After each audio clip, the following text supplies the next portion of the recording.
My guest today is Peter Scholz. Thanks, Tom, for the invitation to be here. It's a great honor to be on the same podcast as some of the people you've had on.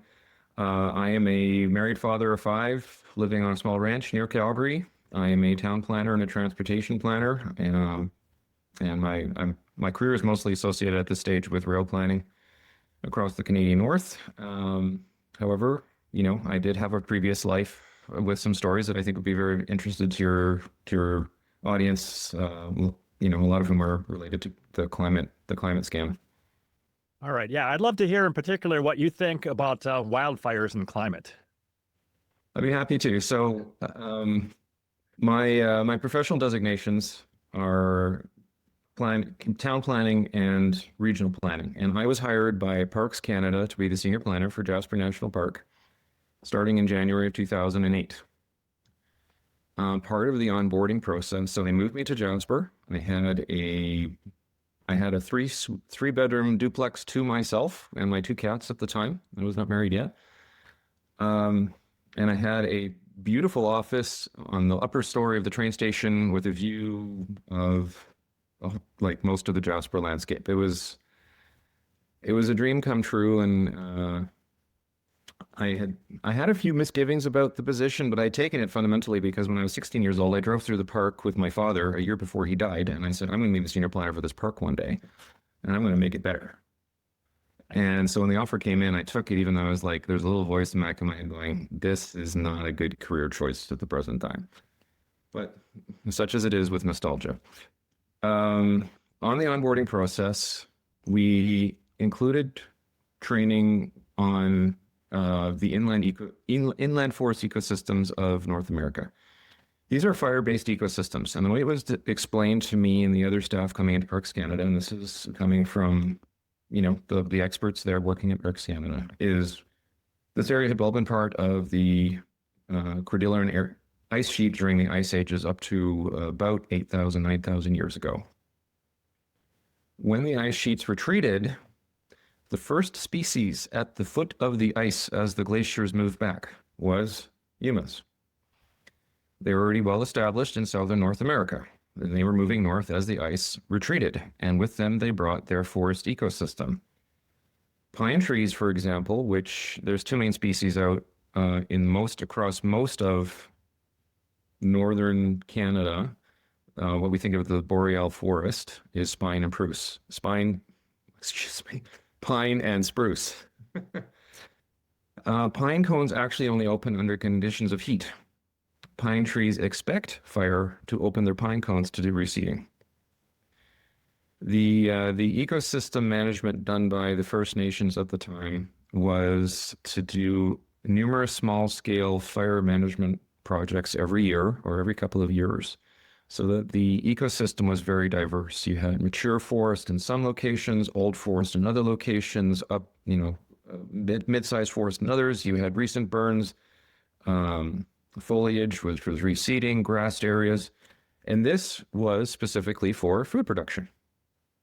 Because if you are a deer or an elk or a buffalo, and you can hide in trees when you sleep, and then you can go out and you have berries.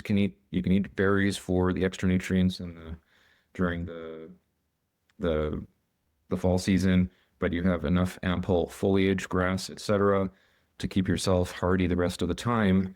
And you also can move up and down the slopes and have that variety of patchwork quilt of ecosystems as you go up and down, right up to the alpine where it's too cold for any vegetation. You get a very large ungulate population. Ungulates are very good to eat for humans and wolves and bears. And that's why they did it. Plus which, when you had all the berries, you also had that supplement of all the berry picking that would occur in the fall. So this is a very diverse ecosystem, extremely high biomass. And in 1900-ish, when the national parks of the Canadian Rockies were established, the First Nations are given the boot. They were told, this is now a national park, go away. And basically a European approach to fire management kicked in, to forest management. Now, in the Bavarian Alps, if there is a major forest fire, something has gone terribly wrong. It is not a fire-based ecosystem. But they brought these European concepts of forest management, which really have some application on the coast of North America, like the West Coast, where there's a lot of rainfall. Not exactly, but close, but quite alien from the interior of Canada. And they had stopped the forest fires, and they had developed and perfected very good techniques for forest fire management. And they were basically able to stop all the big fires for basically 100 years since 1910. The end result was where mature trees may have been 5 to 10% of total subalpine and lower ecosystems. As of 2000, they were 95 to 98%. Those numbers are coming from Parks Canada. I've seen the before and after photos. If you see the 1920s-ish photos and you see the current, and you drive through it currently, the difference could not be more extreme. Which I guess is better than what they did in Scotland, just remove every tree. But a case of argument. Now the thing with the pines and spruces, and it's the spruces and pines again, they have a limited lifespan. These are not the redwoods of California or the Douglas firs of the coastal British Columbia, where you have trees that are 2 meters width girth, and they were born like seeded like 1,000 years ago. These are trees that basically have a human lifespan. At 70 years old, they're more or less getting old. Like the trees are not producing as much sap. The wood is getting crickety and a bit dry. By 100 years old, they're almost standing dead. And they're used to being burnt. Their biology is to be burnt. They grew up with the First Nations management. Enter the pine beetle, which everyone was saying, oh, due to climate change, this pine, and it's an Asian infestation. Pine beetle is not an Asian infestation. It is a North American species that is parasitic on primarily pine. And it was kept in check by two things. Number one, the age of the trees, because younger trees produce more sap. So if an insect is trying to drill into the bark, the tree will produce a lot of sap and push the bug out or encase it. And cold winters. You need 2 weeks a year of minus 35, and they will die during their hibernation stage. We haven't seen, the climate has warmed in the last couple of decades.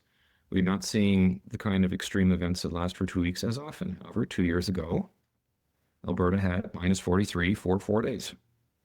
And that had a measurable impact on the pine stands that remain in Alberta.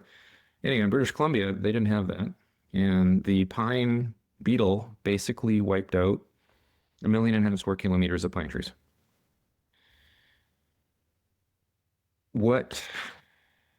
The governments were very slow to respond to this because it's like, well, we're not increasing the annual allowable cut. And then it's like they sort of half-heartedly, and then last minute they said, okay, just take all the dead pine trees out as much as you can. But by that time it was too late. By the time the pine tree is killed by the beetle, you only have about a 2-year time window to extrude the wood before the wood turns gray and brittle, and it's no longer used for basically anything, even firewood. So you end up with the situation of literally hundreds of thousands of square kilometers of timber across northern British Columbia, interior British Columbia, western Alberta, northern Alberta, Saskatchewan, Northwest Territories. Just vast amounts of dead standing trees, and the trees that aren't dead are old spruces. So you basically turned all of Canada, a good chunk of Canada, like 2-3 million square kilometers, into a pile of dry wood, basically. Now, going back to Jasper National Park, I'm settling in, and I learned a couple things that I was like, say, what? Number one, I'm in the planning department, and they were celebrating that they had just passed a permit for Marmot Ski Area to replace one of its ski lifts. Marmot Ski Area is near Jasper, and it had some of those old 2-seater ski lifts, the slow ones, and it went up a rickety, and it had been installed in like 1950 or 1960 or something. It's still made of wood, and then you had to get off and get on another one that went up the same strip up to the top. And Marmot had said, okay, enough is enough. We want to put in a high-speed quad.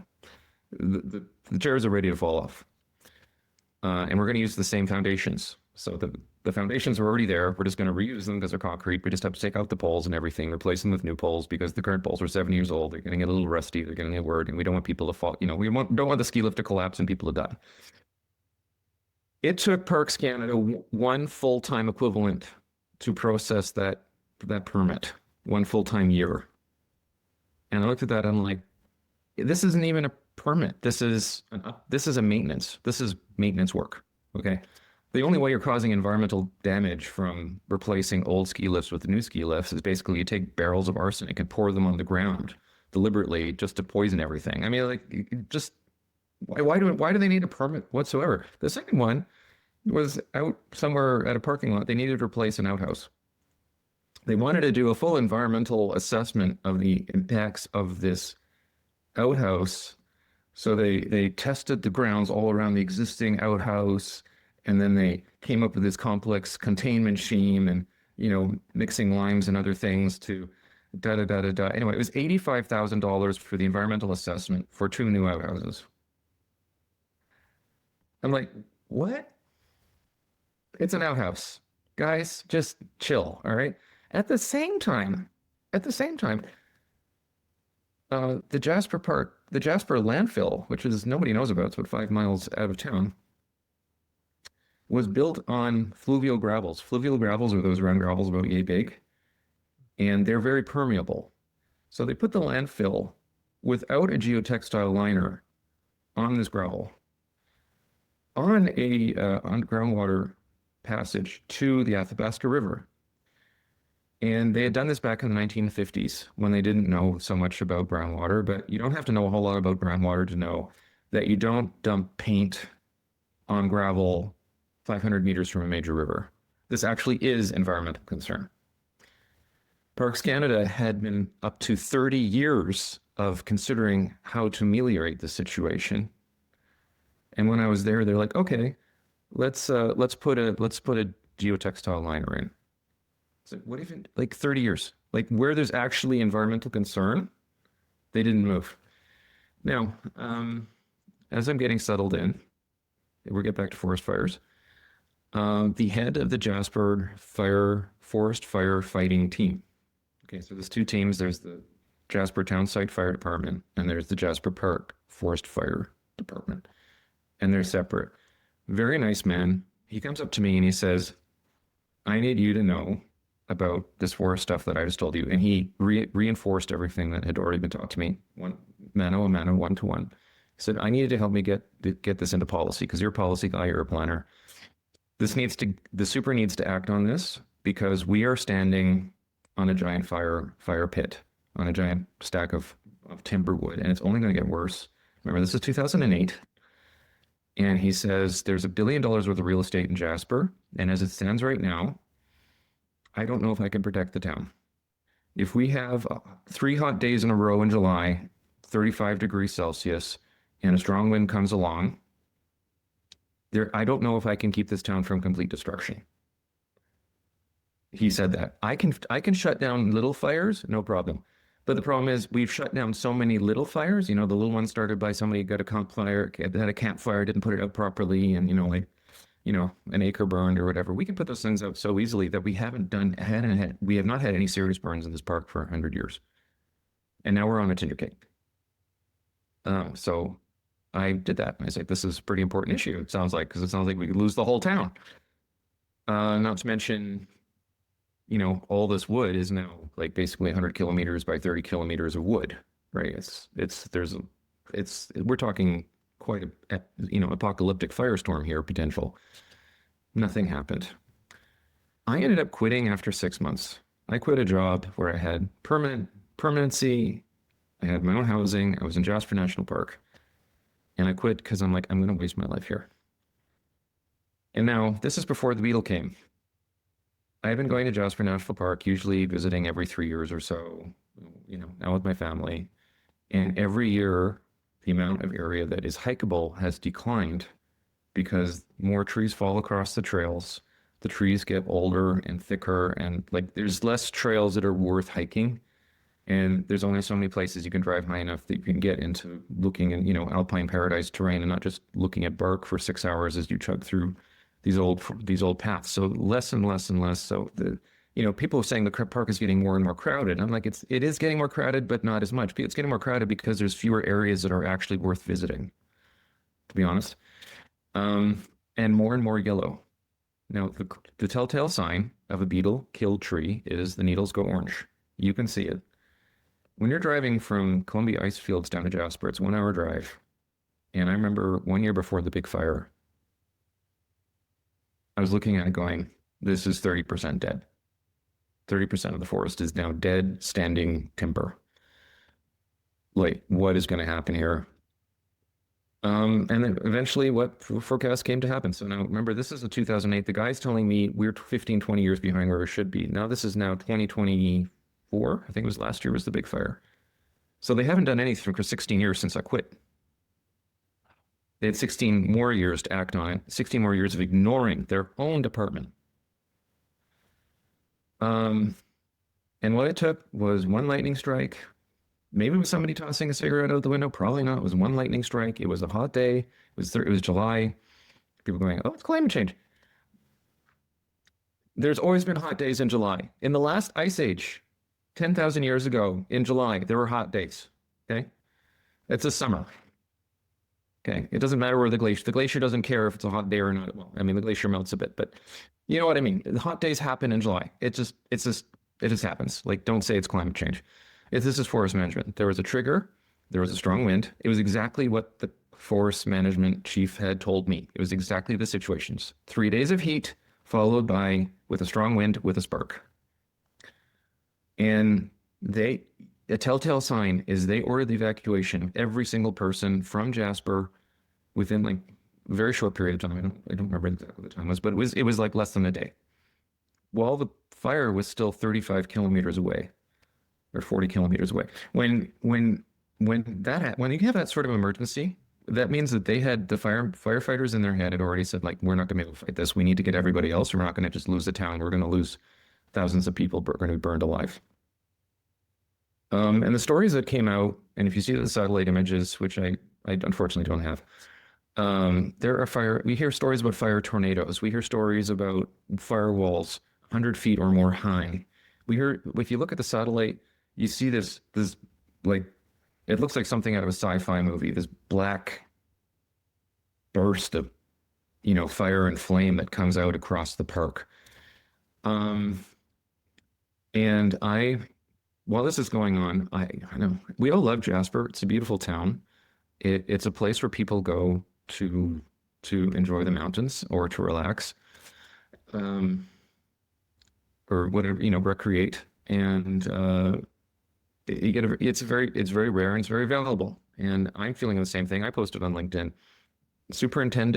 Every superintendent at Jasper National Park before today, from 1950 to 2025, you are responsible for this.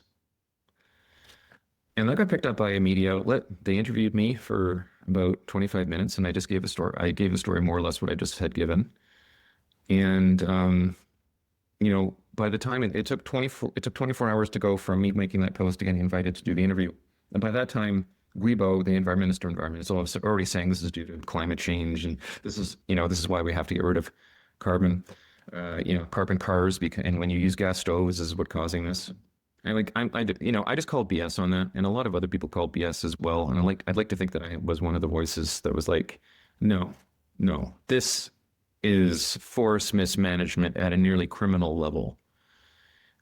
This is putting people's property and lives at risk over some ridiculous concept of how you culturally approach forest management that everyone has known for 50 years has no applicability here, completely inconsistent with all the talk about First Nations reconciliation and co-management.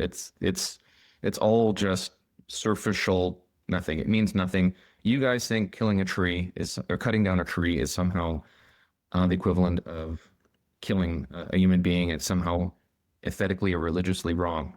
And guess what? You've ended up burning a third of a town. You've ended up destroying $1 billion worth of real estate.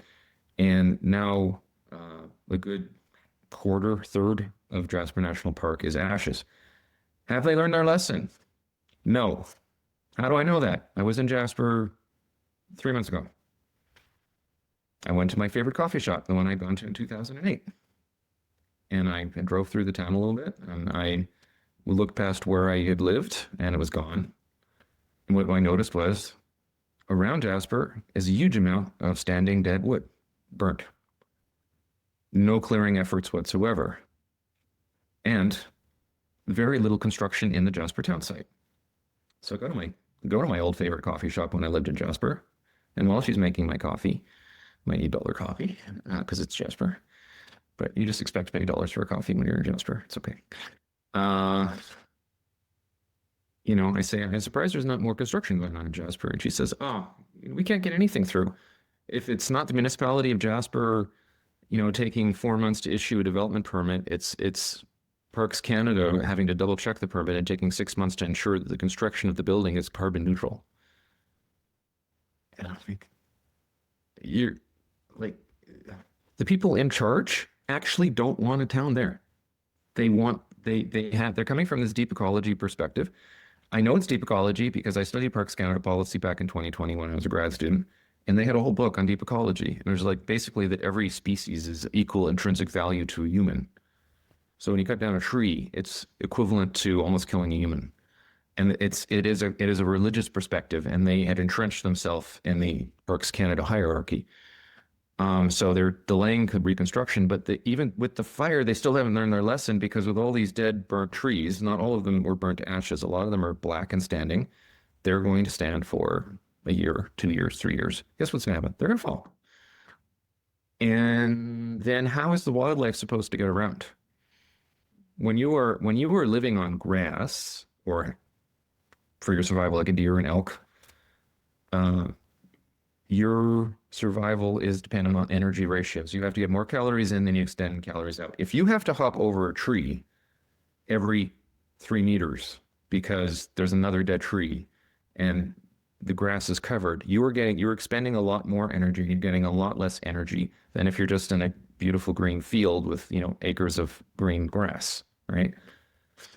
And they go, the wildlife population is fine because there's so many animals in town. Well, the animals are in town because they can't get food outside the town, because the town, they don't have any dead trees in their way. So they haven't learned their lesson despite all this.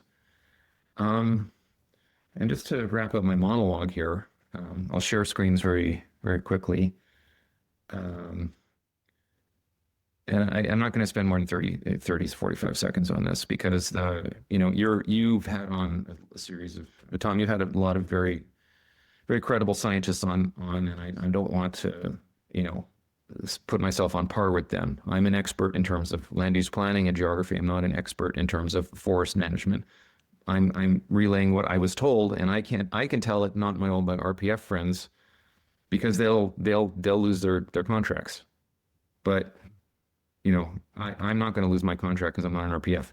Excellent. And I know this is going on over in British Columbia as well. First-hand information from RPFs I know over in British Columbia. Like the annual level cut is too low. They didn't allow the beetle kill trees to be removed quickly enough. Sawmills are being shut down due to lack of wood when there is no lack of wood. Etc. So anyway, I asked both I asked both Grok and ChatGPT how much land has forest fires consumed in Canada over the last 4 years, what was the carbon emitted, and what is percentage of global emissions coming from Canadian forest fires. Now, the numbers are fairly consistent between the two search engines. They listed their sources. I asked them to list their sources. I think the sources are reasonable, but this is not, I haven't gone to a true expert and verified this, but when the two AIs come up with similar numbers, I consider it more credible than when the two AIs come up with completely different numbers. But anyway, back in 2023, look at this.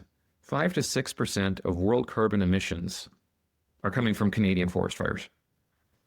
Last year, 3 to 6%. And over here, I've got another little slide here. Total hectares burned in the last 5 years. Russia is a bit more than Canada, but Russia has more than twice as much boreal forest than Canada does. Canada is a big country. It pales in size compared to Russia. United States, very big as well. but less, like basically a quarter of Canada. And then Brazil is like below the United States. And then Bolivia way down there. Now, what is you see where I'm going with this is, I've worked in Northwest Territories, I've worked in Yukon, I've worked in Alberta. It's the same story again and again and again, where government gets in the way of proper forest management and is hurting our economies by making it impossible to extract wood through all these ridiculous regulations. For example, in Cochrane, Alberta, there's a sawmill. I happen to have to look at their forest extraction plan for 2 years. It covers an area approximately the same size as the city of Calgary. This document is 750 pages long. It was this thick. And I opened it up, and it wasn't just ChatGPT fluff. It was detailed science, graphs, papers, the exact count, exact surveys of the number of this kind of ptarmigan or that kind of salamander, how they're going to do da-da-da. And I was like, they must have spent $2-3 million to build this document so they could extract this wood. Meanwhile, over right next door, city of Calgary, 1.5 million people, which is the same size. The municipal development plan is like 100 pages long, and the zoning bylaws maybe 150. Okay, so this one sawmill had to go through more regulatory nonsense to extract enough wood to keep their sawmill going than the city of Calgary does to run a city of 1.5 million people. That tells me what we're up against, and there's significant changes that need to occur all across bureaucracies. It's not there. So do you think there's any dynamic where the Greens actually want a huge, horrible fire, and so they can blame it on climate change? Is it anything like that happening? It wouldn't surprise me, but I do not have direct evidence. Just circumstantial. But boy, do I have a lot of circumstantial. Yeah. I'm kind of curious if you know much about the history of the Peshtigo fire in 1871 in the U.S. that had, I think, flames hundreds of feet high, and it completely eliminated thousands of people, maybe 1,500 people. I wonder if that was a kind of a similar type fire, except at least this time they got the people out of the way so that the fire didn't burn over people. I've never heard of that one. I can't speak to it. I have heard that there in 1920s there was a mega fire that took about 3 years to burn through. It would burn through the whole Canadian Rockies, and then in the wintertime it would actually have enough embers that would flare up again in the spring. I don't know the detailed story of that, but what I find, I learned about that from a U of A forestry professor.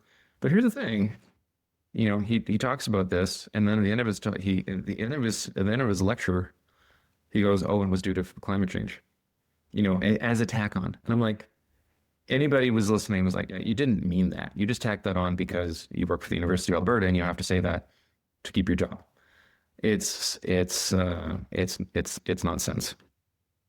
So what were the First Nations people doing to manage the forests back before 1900?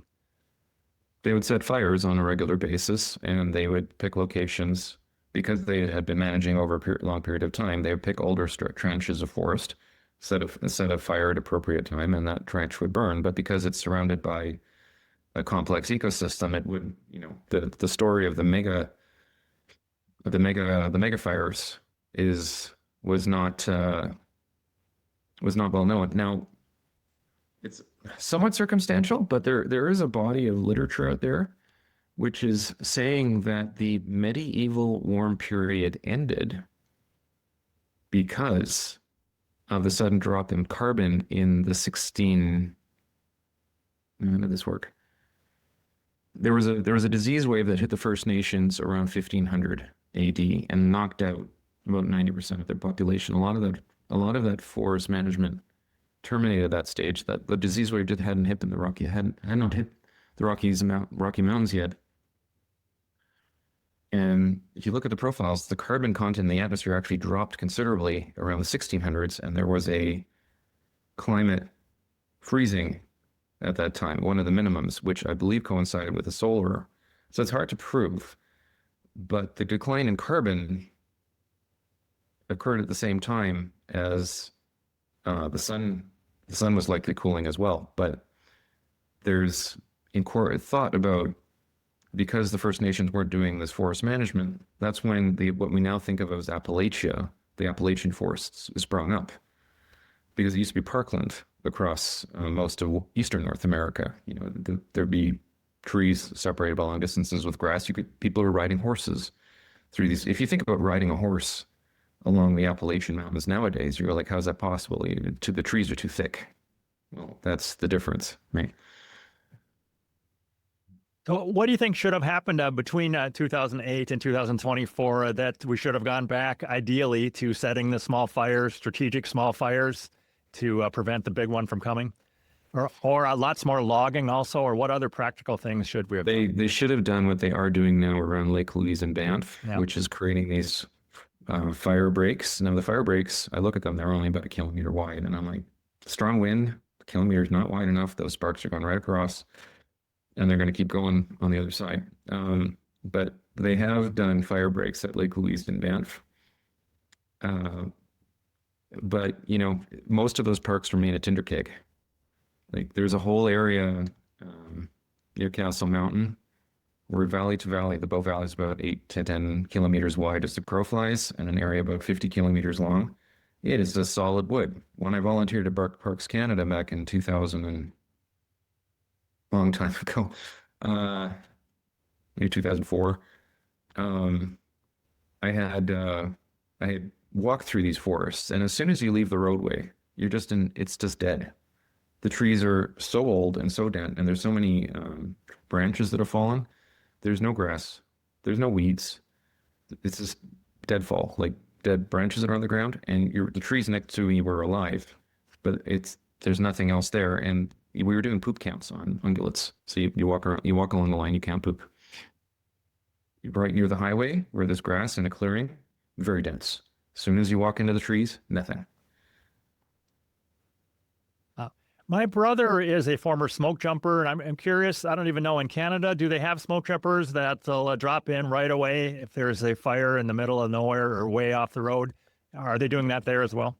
Yeah, those are for the human Thors. That's called Rapattack in Canada. Okay. Yeah, I've met one, and yeah, I'd say basically he's a human Thor. They're very tough guys.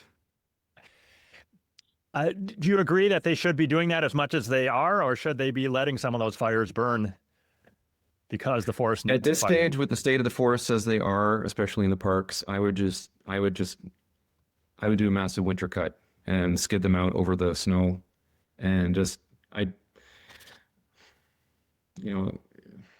think you'd have to pull out about 80% of the timber biomass from the parks to really get back to where it was. And there's no sawmill on the planet that can handle that amount of wood. If you provide enough wood stockpile for 30 years under our current sawmill capacity. But then I go, so what? I mean, we have a lot. You look at Cairo, Delhi, Calcutta, these big overseas cities. A lot of them are built on earthquake zones, and wood mass timber processing, where they take the wood and they do something to it, some sort of pressure treatment. They basically turn it into wood steel, and they do something. They add borax to it, which is what I thought was a laundry detergent, but apparently when you mix borax with wood, the termites won't get into it or something.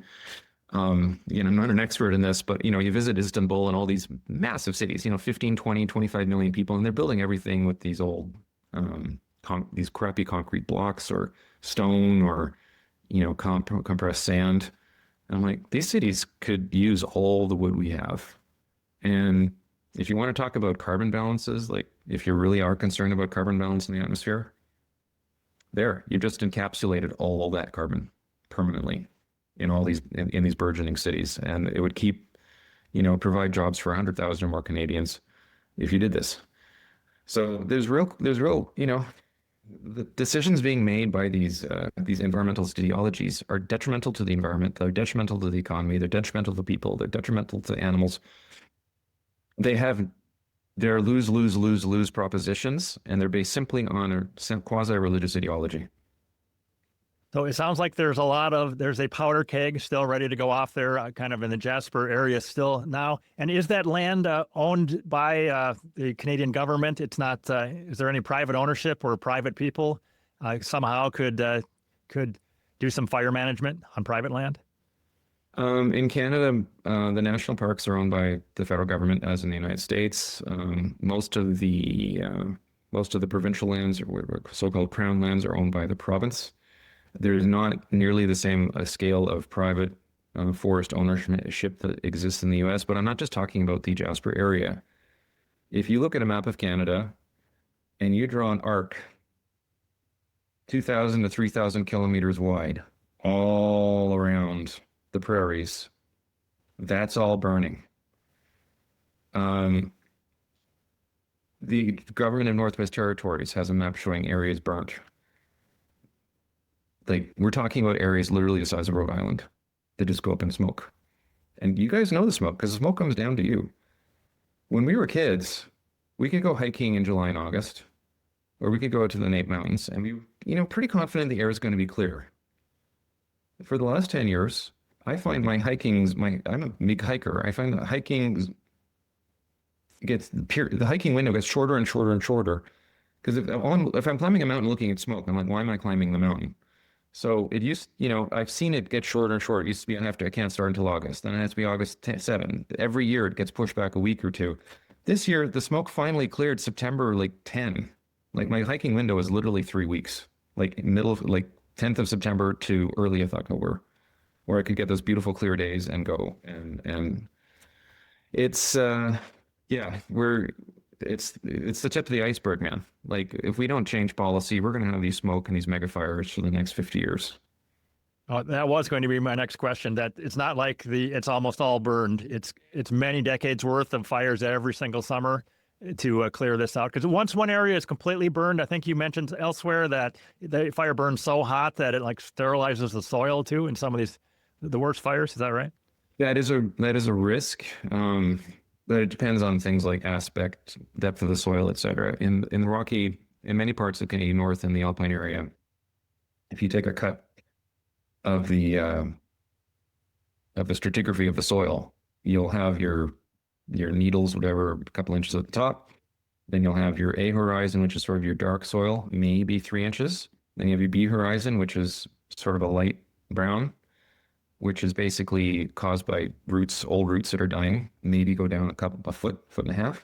And then you're into just this moraine, glacier leftover. So what the trees have done is the trees will have one kind of bigger roots that go down into the steeper soil, and that provides some stability. And then they'll have most of their feeder roots are at the surface. So that creates the risk is when you have, the forest, it depends on also where it's burning. So the forest is if the fire is at the crown, the fire is up there. It's not right against the ground. But if the timber has fallen down and the fire is burning hot right at ground level, you will sterilize the soil. I don't even know. Is there any case where there are trees growing in areas where there is permafrost, where there's soil on top and there's frost like a few feet deep? Or is that not how it works? That permafrost is frozen all the way to the top and then there wouldn't be trees growing live? Oh, yeah, no, there's millions of square kilometers that are on permafrost. These trees, their roots will extend into the active zone. The active zone is usually about 2 meters deep. Usually about 2 meters will be able to defrost through the summertime, depending on how high altitude you are. And their roots will just be encased in frozen substrate during most of the year. The growing season for Canadian forests is actually remarkably short. In the Rocky Mountains, it's above freeze. In the subalpine zone, it's above freezing from sort of May, June, July, August, September, maybe 5 months. But two months of that are drought. 2 to 3 months of that are drought. So the tree may not be growing at that time. So you only get 2 to 3 months a year of growth. And in the high Arctic, it's different calculations because you're surrounded by ice. The soils are always moist and the sun never sets. So actually in the Arctic, you get ideal growing conditions once you have the melt. But the ground is defrosts around late July and it refreezes on October. So you have August, September of just extremely good growing conditions 2 months a year. And there's some big trees out there. Like I've seen some big 3-footers out there that they take advantage of that time. So are you seeing some signs of hope across Canada that maybe some provinces are their fire management is better? and there's hope that the mega fires won't happen in those provinces, maybe? The only signs of that I'm happy about are at the political level in Alberta and Saskatchewan. But the issue is that the eco nuts are so entrenched in the bureaucracies, right up to the highest levels, and they talk technobabble. And when someone says something technical to me and I don't get it, at this stage in my life, I get suspicious because like I can read Jarkova about her solar science and I go, I'm not getting all of this, but I get the gist of it. Or I can listen to what's coming out of CERN and they're talking about quantum this and quantum that, and I get the gist of it. But when a bureaucrat is mouthing words at me and I don't get it, I can't connect point A to point B or getting the gist of it. I don't feel stupid anymore. I go, you're misleading me with technobabble. I think you are. And that is the norm at the senior levels of bureaucracy. So you have politicians that may not come from the same background I do, and they're going like, you guys are telling me this, but forests are still burning. If they get more technobabble, they're not certain until what's going on, and then they're only in power, they're only elected for 4 years. And the bureaucrats know that. They just have to keep them off kilter for 4 years until the next set of politicians comes in. If I was made prime minister, if I was made premier of Alberta tomorrow or premier of British Columbia, I would probably fire everybody from middle management up right off the bat. You guys have done a crappy job as a whole. I don't know who's good. I don't know who's bad. But we're in a situation that's extremely precarious. And the fact is, even if you know what you're doing, you didn't pipe up about it. And that if you know how to fix the situation and you're not doing what's needed to make it happen, and you know it's an emergency situation, I'd probably let it go just and restart it and I put the folks that are like down in the trenches that have actually like the actual firefighters in charge for 10 years or so. I probably just made a few enemies for anybody listening, but we're in an extreme situation. It's been built up over 70 years. And I considering the personal sacrifices that I've endured, I quit a job, right? Full-time job. I did not have a good job to go to. Right, severe career impacts. It took a long time to rebuild my career. My sympathy's kind of limited. So I'm curious how recent this crazy wokeness is in Canada. Is it just the last couple decades that it's really peaked, or has it been a long time coming? It has been a long time coming. When I was in grad school in 2020-ish, I'm sorry, 2000. For example, we were asked to write a paper on the ethics of planning and where we put our moral anchor. And my number one moral anchor was Judeo-Christianity. I got pulled into the dean's office because they were concerned about how is Judeo-Christianity consistent with good town planning? And I was like, well, okay, let's talk about Nehemiah rebuilding Jerusalem. How's that? Should we don't start there? Right. But they said, okay, keep it to we'll accept it for now, but keep it to yourself or we'll kick you out of the school. We'll kick you out of the grad program.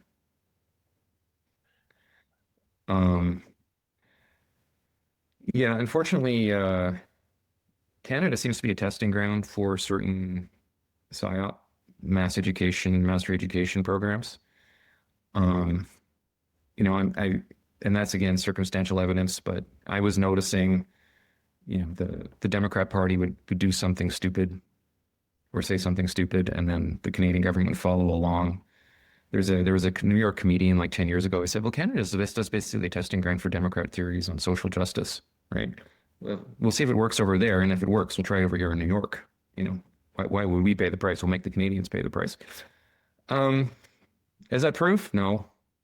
Sure does fit the circumstances, though. And you look over at what's going on in Britain and their approaches and things like that.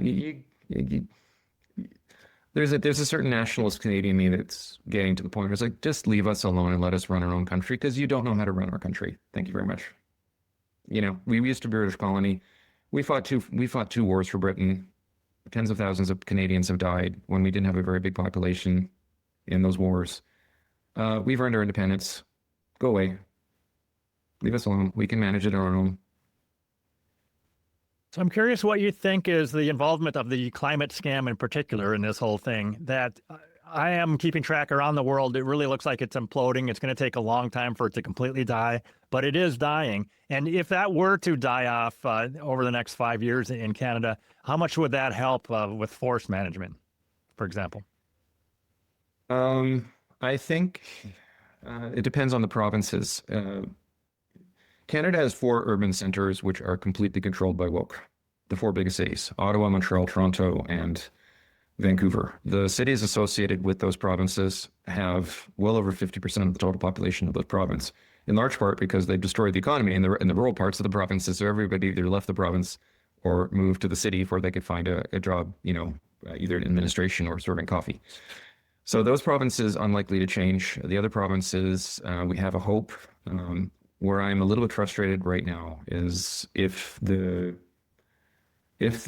predictions of solar cooling are correct, which I think they are based on what I'm seeing, and we're going to see a bit of a cooling period, I am encouraging a counter media attempt to just deliberately discredit the climate religion once and for all, and be positioned to take advantage. Because I know Jarko in particular is only predicting 30 years of cooling and then getting warm again. Yeah. So we have that window where we can cut off that religion at the roots, Yeah. and do proper management for for a period of time before things start warming again. We actually do need to plan around warming while we're planning for cooling. Planning warming in the long term, we're planning the cooling, if Jarko was correct. So I get frustrated that I think the folks who know how to run politics on the right need to start integrating this into their messaging system, because we're already seeing folks like Bill Gates. He's starting to distance himself from, and he's going, well, it's it's climate change, and I don't think it's going to be the end of the world. And other people are saying, oh, now something's going to happen in the great current. You can see them trying to swarm. But we're going to see this cooling over a 5-year period, and human attention is short. We have to tell people now, we anticipate cooling, and everything you've been taught over the last 20 years is a lie. And this is what we want to do. So that takes 2 or 3 years to sink in. So we should be starting that now.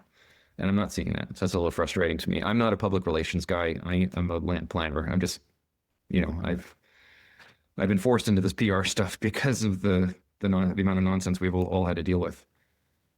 Yeah, so speaking of land planning, we're coming up to 45 minutes already, but I'd love it if you wanted to talk a little bit about your planning about potential railroads. I don't know if you're involved in any railroad that could run from Russia across the Bering Strait, or have you looked much into that one? You probably have. Yes and no. I'll do I do. Yeah, we do want to keep it to an hour, but I was recruited. I lived in Nunavut, basically after Jasper, and I was recruited out of Nunavut. Nunavut is in Arctic Canada. I was recruited by Alaska to Alberta Railway Development Corporation, which wanted to build a Class 1 railway. Class 1 means it can carry big, heavy trains at speed between Alberta and Alaska. And I was recruited by that company. The company went bust after a year because the chairman was caught stealing, and then some folks in Toronto refused to entertain a sale of the assets and continuation of the project. So I ended up getting, and me and my team ended up getting laid off, and we got a total of $850 out of our various severances. In my case, I negotiated a $38,000 severance, but I got $850, and I was laid off right after the birth of my fourth daughter. I was not impressed by the decision by those folks in Toronto. And people say, well, you shouldn't do that. I'm like, I was hurt personally. I'm not telling you anything I don't know. I was, the sale went. Someone offered to buy the railway assets and was refused. And I ended up with an $850 check instead of a $38,000 check, which I really needed because I just had a fourth daughter. I was not impressed at all. Anyway, I had done a route planning for A2A rail, and it was a long story, but anyway, that was 4 years ago. This map is current. I made this map. Actually, I'll switch to the screen very, very quickly just to show the kind of work I put into this. So these are all different options, and this is where I've been looking at routes the landscape, the landform, where the potential route could go. I check the elevation profiles, etc. On this map, red means there is a train or a railway operating there now. Thick red line means it's class 1. Thin red line means it's a class 2. And if it's an orange dotted line, that means there is a rail bed there. So there's no tracks, but there's a rail bed. So I know a train can go there. Green means that at some point, somebody in the last 120 years, who's a surveyor and engineer, has said you could put a train there. And that's usually data from either A2A or the University of Alberta Railway Atlas, which is online. They have a few hundred maps from the 1920s. I just went through them all. I went through every single link on them and checked their veracity, and then map them. And then on the yellow, that is a route that is topographically suitable for railway, but has geotechnical conditions that I have not assessed. So permafrost, mass wasting, things like that. So less, yellow is the train, big heavy trains can only do 1% grade and they can only do certain curvatures. That's determination for yellow. So I followed this up to as far as North Pole, where it would hook up with the Alaska Railroad. And then use the ports of Alaska.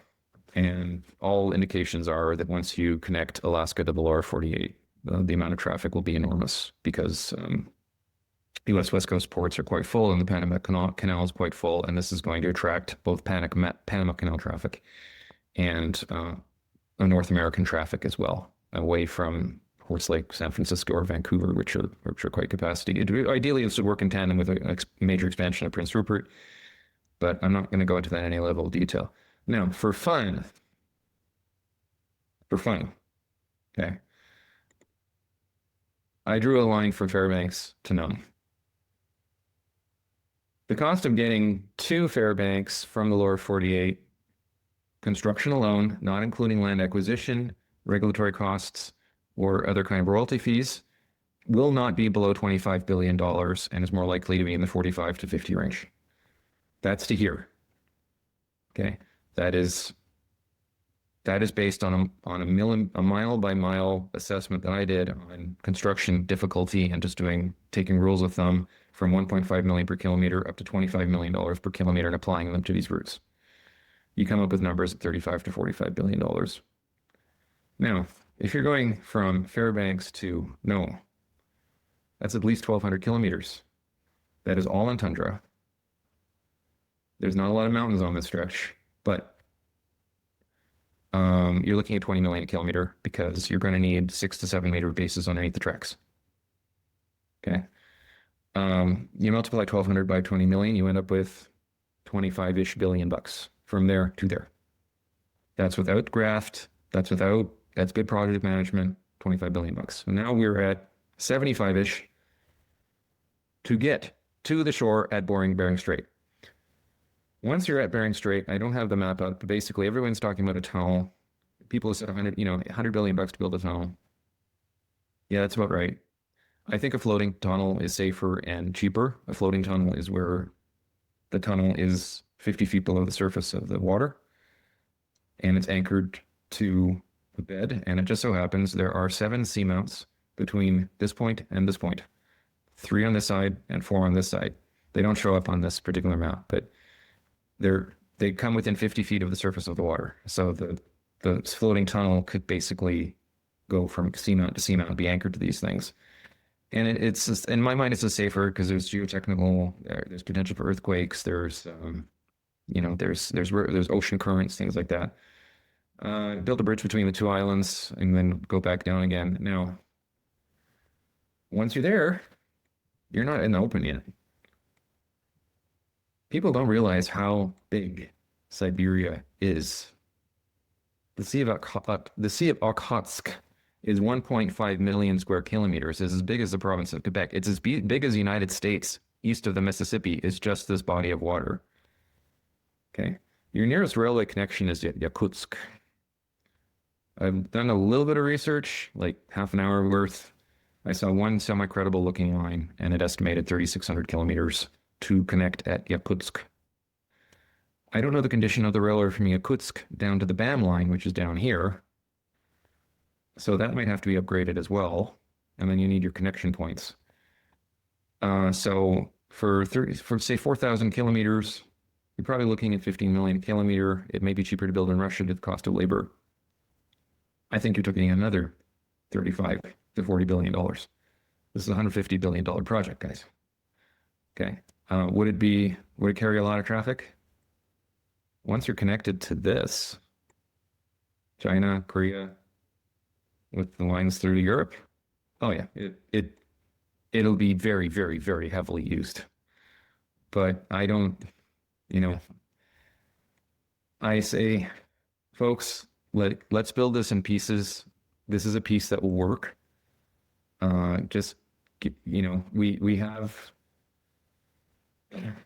know if we get to Anchorage that we can make profit. We know Anchorage is like a 4-day journey to Japan, or Prince Rupert, which is like a 6-day journey to Japan by freighter. Let's focus on getting this far, and then because of that Yakutsk to Fairbanks, what are you going to do? You're going to build the Yakutsk to some village in the middle of Siberia, and somehow it makes money? Like, no. It has to be all the way across. You have the profit comes from the connectivity. So you gotta have to have a $200 billion reserve fund to do that. That's my thoughts. Not to mention all the geopolitical issues that go on at the present time.